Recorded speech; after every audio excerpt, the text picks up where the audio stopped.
Hi everyone, and welcome to the first episode of our new season of Behind the Post. Our guest for this episode has worked in social for about 8 years now in a range of different industries and has been at CBIZ the last 2.5 years, recently moving into her position as the director of social media. When she's not going behind the post, she's spending time with her husband and 2 dogs, Jade and Cardi B. She's also a giant Kansas City Chiefs fan, a general enthusiast of sports, and a big country music lover. So without further ado, please welcome Brittany Otting to the show. So Brittany, are you ready to go behind the post with me? I am. Amazing. So I'm so excited to have you here today. But before we dive deep into all the insights you have for us, I'd love if you can give our audience a brief look at your professional journey. Absolutely. I've always been in social about the past like 7 to 8 years. I've been in kind of a wide array of industries, which is really cool. So I think I bring kind of a unique aspect because I've really jumped industries. I started thinking I always wanted to work in sports my whole life. I worked at a collegiate athletic department for 3 or 4 years, really managing all their social media accounts. I think at the height of it, it was, over 30 social media accounts. So it was a lot. Then realized, maybe sports wasn't the right place for me. So I moved into commercial real estate and was doing marketing for a commercial real estate company. And then I found my way here to CBIZ, a professional services company. So we have a wide array of services, but really social has been the middle of it all. It's what I've loved, and it's the part of marketing that I think allows a lot of creativity. So that's kind of where I wanted my career to go, and it's here, and I see a lot of a bright future. Amazing. So you touched on it a little briefly, but if you can give our listeners a deeper look into what CBIZ is, what you do, and what your role entails. Yeah. So CBIZ is a professional services company.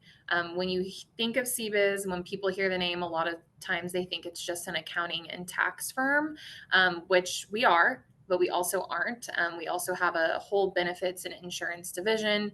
And then the really cool thing about CBIZ is it's, across the entire United States, we have over 100 offices.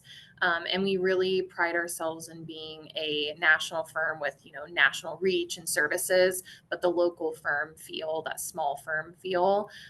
So CBIZ is a really great place. We have a lot of different services of, life insurance, employee benefits, human capital management, but then we have audit and attest and tax services.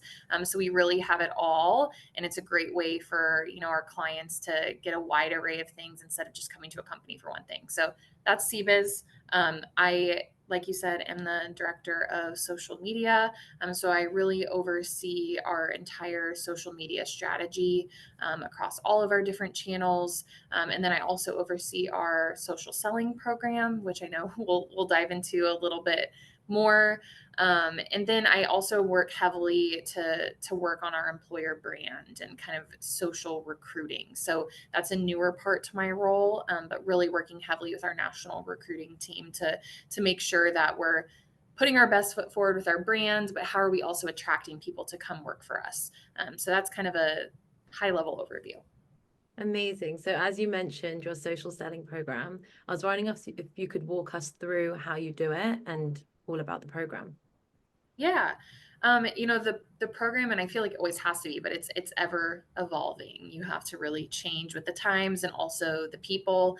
The unique part of CBIZ is we have so many different services, and every revenue producer works differently, and they're going to use tools that we have very differently. So being able to pivot and make sure we're tailoring it directly to the person and the use case for it.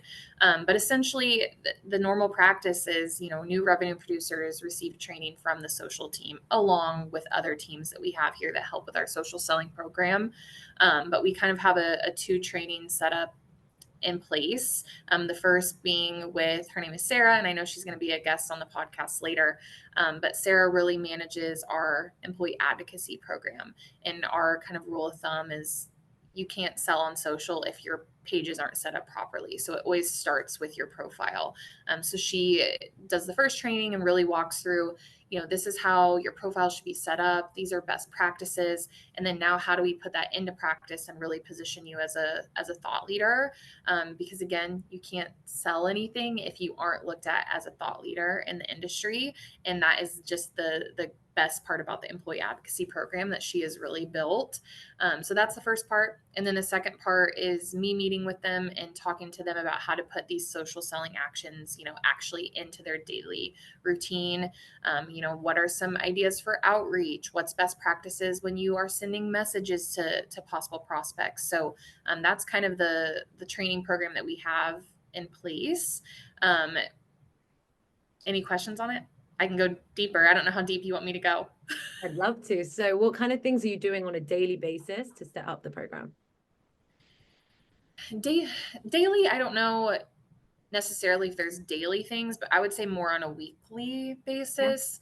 I would say weekly we're training new people. We're constantly getting new team members, but also beyond new team members, what we've really tried to build, and this is part of our 2024 strategy, is how are we educating and retaining the members in the program already? So creating really tailored training to certain groups, because like I already mentioned, every service line that we have uses these tools very differently. And every, job title is going to use the tools very differently. A sales development representative is going to use it very different than a producer that's, deep into their career with a large book of business. So how are we tailoring training specifically to those people to make it worth their time? We're pulling reports on their activity. So, are you reaching out to prospects? Are you sending connection requests? Are you sending them pieces of content and seeing if they are interested in it? So what does the activity look like? And then tailoring that training to what to the areas they need enablement. So I would say that's probably more on a weekly basis. Daily, I don't know. I feel like our day to day and social changes so frequently. You really have to No two pivot with days the what's same. happening. Yeah. But that would be kind of an insight into weekly what we're doing. Yeah. And when it comes to social selling and reaching out to more prospects, and you want to prove that social media does have this impact on the bottom line, how are you proving that it influences revenue? Is there a structure in place you have? Yes, there is. Yeah. So we have some flows built into our CRM to really pull in what we would consider these social selling actions. So, commenting on prospects' posts or vice versa, sending connection requests, sending messages. So we have these flows built in that will automatically pull so we can see if that open opportunity or revenue was influenced by social media, specifically LinkedIn. That's our number one channel, especially for our business. But with the employee advocacy program, Oktopost, we have some flows built in where we can see if there are conversions on our advocates posts. And I always, when I meet with our marketers and they're wanting to put content on our channels, I'm like, great, we can do it, but the best way to get things out there is through our advocates. If you add up their reach, significantly larger than ours. So it's really cool to see those conversions flow in. And then we can go track those conversions, reach out to the people, get case studies. And that's just going to help kind of build our repertoire as we go up to new people and say, hey, this is what we want you to do. This is why we want you to do it. And this is how it works. Yeah. So going off of that, and getting the sales teams to be engaged in it and make it a habit, is there other methods you also use to encourage them to take part in social selling? I always like start my presentations when we're pitching it to a new group to join tools or we're just refreshing. I always say like it's in the numbers. We show them the numbers and we're like, this is the number that was influenced by social media. This one revenue. There was social selling actions that influenced this deal and it was from social media. And that usually grabs their attention if I'm being super honest. Yeah. It would grab mine. Our numbers are still coming in, but it's around 14 million of revenue last year, where social media was influenced. So it's important to always lead with that. But I also think it's important, like those conversions I mentioned, how do we dig deeper into those and say, hey, can you tell me how you use social media? Because every time, one revenue looks different how they use it. Are they researching the company or did they book the initial meeting through LinkedIn? Whatever it may be, but how do we reach out to those people, figure out how they used it, and then share it with others so they can see there's no set in stone way to use social media to influence opportunities. That is one revenue. It's what you make it. So I think that's probably the biggest way that we communicate with sales leaders. Yeah, I definitely agree with what you're saying. When someone realizes the impact of what they could have, it would definitely encourage them to do it as well. Um, Yes. so my next question for you is, what is your philosophy around B2B social? Seeing as you can go about it so many different ways, like how do you approach it? Yeah, I mean, B2B social, I feel like is hard and it's much different than like B2C social. I think our sales cycles are a lot longer in B2B, and specifically in our industry, they are much longer sales cycles. So you really have to work to address pain points with your audience. You have to see what their needs are and talk to that. I mentioned being thought leaders, but we also, as a company, want to be a leader in the industry. So when somebody has that pain point, they think, "Oh, I want to go to CBIZ because I know that they can help me." So I feel like B2B is much more of finding what their pain points are and helping to solve that need. Where like B2C is, it's short sales cycles. We want to sell you this product. We're going to do something fun and gimmicky to get you interested in this product. And that's not something we can do as a business. So I think the philosophy is communicating well, being very clear in your message, but also being clear about what does my audience want to see. And with CBIZ having so many services, sometimes that gets hard and the water gets really muddy because we do have such a wide array of things that we offer. And then how do we build our strategy to make sure we're sharing our page with all of our different services and not losing the attention of an audience member from that's interested in life insurance when we're talking about accounting. So how do we really make sure that our strategy is clear to the audience? That's something we have to work through every day. Definitely. So with that in mind, on the corporate side of things, then what does your social strategy look like and how do you hit all those points of communicating to those different personas? Yeah, I think part of our strategy is that our employees are our best advocates, right? Like, so how do we engage them to share our content? Something we're actually trying this year that we haven't done in the past is creating content that's for our corporate channels that looks extremely different than what we're creating for our employees to share out. It's all linking back to the same places, but it looks and feels really different. I think it also empowers our employees to create their own voice, and not just regurgitate what we're putting on our corporate channels. That's a big thing that we're really trying to focus on. But for our corporate channels, we're really watching the algorithms. They change so frequently. What is the algorithm supporting right now? It's video, obviously. So video is like the biggest thing that we're really trying to pivot to. We just hired a new video editor. We've never had a video department before. So our strategy is changing every day because we're really trying to pump out some videos. We also are trying different types of content, different mediums. So we're mixing it up. We're not just posting articles. We're not just posting videos. We're really mixing it up. Specifically on LinkedIn, we're really loving PDFs right now. The PDF view is so good. Prospects can download the PDF too. We're seeing engagement rates over 20% on our PDFs, which is insanely high. Normally it's like 3 to 5%. That's kind of, status quo. So we're really watching our analytics and seeing what's doing well. If we had a month that did really well, what did we post? What was our strategy here? And then if we had a month that didn't, what didn't go well? And how do we fix it? So I think our strategy is constantly changing, but just doing our best to mix it up across services and mix up the mediums that we're posting. Yeah, definitely. And if you keep it fresh and add different things, it's more engaging for the audience as well. So other than Absolutely. PDFs, is there anything else that engages your audience? Oh yeah. Oh, Culture is our yeah, far and away our number one I'm not posts. surprised by that answer. Yeah, not at all. And what's funny is LinkedIn is historic, and I say LinkedIn because that really is our number one channel. But um, LinkedIn historically has been so professional, and people have never wanted to share personal on LinkedIn. Yeah. And really in 2020 is when that shifted. So 4 years ago, people were really caring a lot more about seeing personal sides to people, building more holistic relationships with people.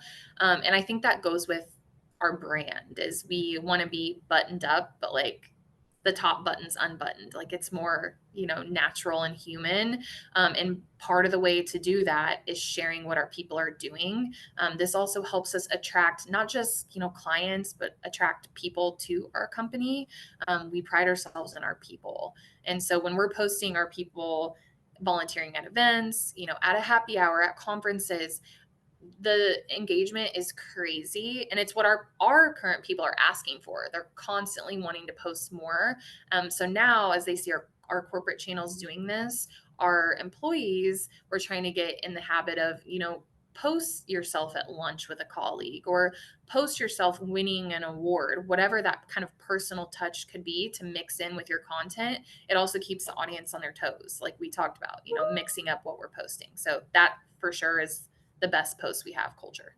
Definitely. It also humanizes the brand and the person. Because I think Yes. LinkedIn can be so corporate that when someone sees a bit of personality or something personal to somebody, it really resonates. And like I gravitate towards it. So I can definitely Yeah. see I'll make an effort. And I think you do business with businesses you're comfortable with. Yeah. And if you're so buttoned up that they don't understand what you're talking about or they feel like scared to go to them, they're not going to do business with you. And that is our CBIZ brand. It's we are buttoned up, but we're also very humble and Yeah. humanized. And when we put our messaging across, it's something you can understand. And in our industry, like, investments and accounting, those are heavy topics. So how do you take it to where the average person could understand what you're talking about? Definitely. Definitely. And as you said before, people trust people. So that helps behind the scenes, like create those relationships and meaningful connections online. Absolutely. My next question for you is what's one thing you wish your colleagues in other departments knew about social media? Oh, that's such a hard question. Um, you know, I think this is no fault to anybody else, but unless you're in the world of social, you don't understand literally what goes behind the post. Like they don't understand the strategy that goes behind it. I think it's really easy for an outsider who's never done it to just say, like, can't you just make that post? Like, just go, put it up. But, we plan weeks and months in advance. We're following trends. We're seeing, what is working on our channels, what isn't. If we posted too much about employee benefits last month, we have to make sure we're sharing that channel. So I always wish that people, and this has been in every company I've worked for, that they understood that it's more than just making a post. We don't want to just post things to post it and get it out there. We want to post it so people see it, understand it, and engage with it. And I think sometimes that's just people don't understand that. Yeah. I listened to a podcast recently and someone was also saying like they get sensing from social to go out the next day. And sometimes it can't work like that because you want to put time into it and value into it. So I think also like communication between the departments is something like really important as well. Yeah, and we get that too. And I always talk to my team like, how do we look at those? And maybe sometimes those ones we get, they are urgent, we have to get them out, and that's okay. And how do we pivot and change what we already have scheduled? But that's totally true. We get all the time, hey, can you get this up right now? We're like, we can tomorrow, or we can in a couple days, and here's why, and explaining why rather than just saying no. And that's probably something we can always get better at, right? But yeah, the strategy behind it I think is always really overlooked. And I'm sure we overlook things in others jobs as well, so that's Yeah, normal. definitely. As they always say, social media changes overnight. Like It what you have does. planned for the next week can change overnight as well. So Yeah, even like there's constantly new channels coming up that you have to research. You don't want to be the first, but you don't want to be the last on a new channel. Yeah. And then, when Twitter rebranded to X, that changed the algorithm significantly. It changed our followers, it changed, usage. So, how do you I think people don't understand the education that has to go behind it. You're always having to stay up to date. So I could go on and on, but I won't. Well, thank you so much for joining me this episode. That was really interesting. And I know that it's provided so much valuable information for our listeners on the social selling strategy side and corporate social. I can't wait to get this episode out. So I just want to thank you again. I've loved having you on the episode with me. Awesome. Thank you so much for having me. I appreciate it.